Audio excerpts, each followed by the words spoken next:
Hello guys, today's video actually does not demonstrate any new exercises or workouts. Today's video is going to discuss or provide a little bit of information on the abs and why some people ask themselves, where are my abs? Why can't I see them? Where did they disappear? Why are they hiding? And so without further ado, we're going to talk about different scenarios of why people might not necessarily be able to see their abs and how to address them. So number one, you've been working out for months or years and you can't see your abs. And assuming your training was optimal, perfect repetitions, perfect form, perfect amount of training, volume, all that, and you still can't see your abs, likely reason and most common would probably be that you haven't shed enough body fat. And people hold body fat in different areas, so you can't you can't spot reduce body fat. Sometimes that might just be the last thing to come off. And so likely in that scenario, you might not necessarily be tracking your food, or you might not be paying attention to your diet at all, which is an important component if you're hoping to see your abs. I mean, most people that you see online are flexing hard and they're in front of good lighting, and some of those photos are retouched where you can see a nice shredded look. But normally you don't necessarily see the abs while you're resting unless you're super low on body fat percentage. For males, that's competition levels, like 10-11% at least, if not lower. And for females, probably 25% or actually 20% or less, which are hard body fat levels to sustain because it's so low. And so that's the first scenario. You might just not be lean enough, so that's something to address there. Scenario two, you're a skinny dude but you still can't see your abs. Assuming that you're training them at all, you might just have bad form as the first reason. Reason number two is you might not be training your abs. You might be focused on your chest or shoulders or other body parts, thinking that once you lost enough body fat, you'll see your abs. Not true. A common myth that people hear are abs are made in the kitchen. Not true either. Abs are made in the gym and they are revealed in the kitchen. If you have no foundation underneath the body fat, you keep losing as much body fat as you want, man. You're never going to see a nice bulging set of six-pack abs.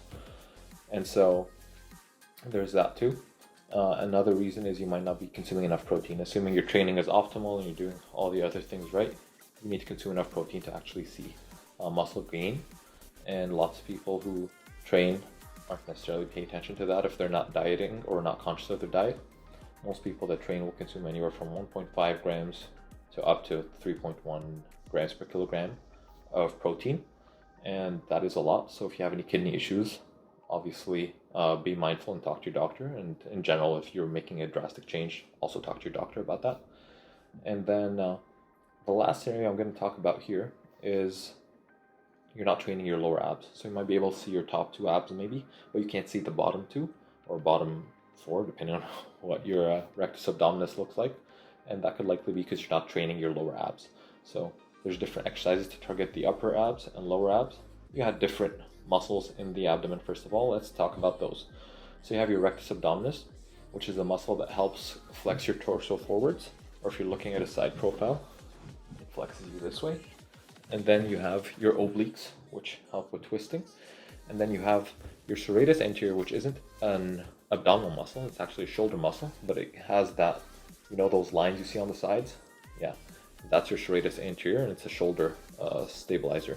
So you need to work all those muscles if you want to have that, you know, V tapered six-pack look. All right, now that we discussed the muscles, let's talk about some of their some of the exercises they can use to target them and common errors. So common exercises that will target your rectus abdominis are crunches, reverse crunches, leg raises, hanging leg raises, mountain climbers, a bunch more. But we're going to start with leg raises, and I'm going to show you proper form and poor form. So if you look here, you can see inappropriate form, and the reason for that is you can see my back, my low back coming off the ground. If you look at the second video, you can see that my back is staying firmly flat on the ground. I'm talking about my low back.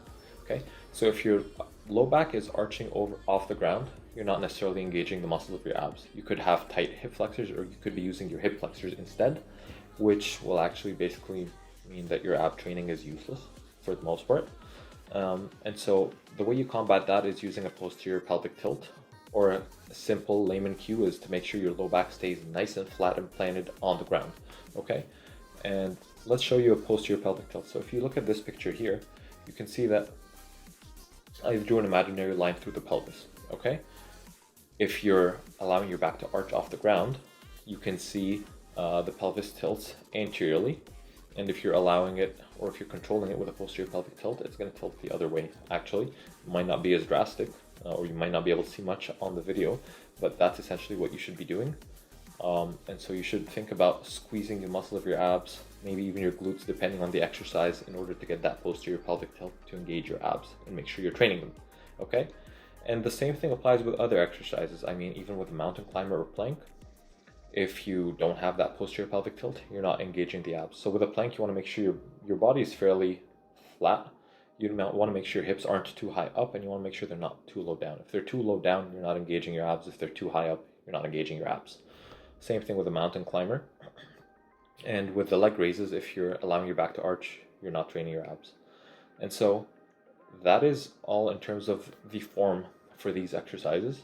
I might discuss some other examples of training the different muscles of your abs and your serratus anterior in another video, but that is all we have for now, okay? So the key takeaways are making sure to pay attention to your diet. You might need to lose some fat, you might need to gain some muscle, pay attention to your form, make sure that's in check, and make sure you're actually training your abs, okay? And here's a surprise. Since we're all in quarantine, some people want to improve their aesthetics or athletic ability. If you would like some help calculating your macros, or if you'd like some help by figuring out calories and how to count them and what level you should be eating, perfectly willing to help.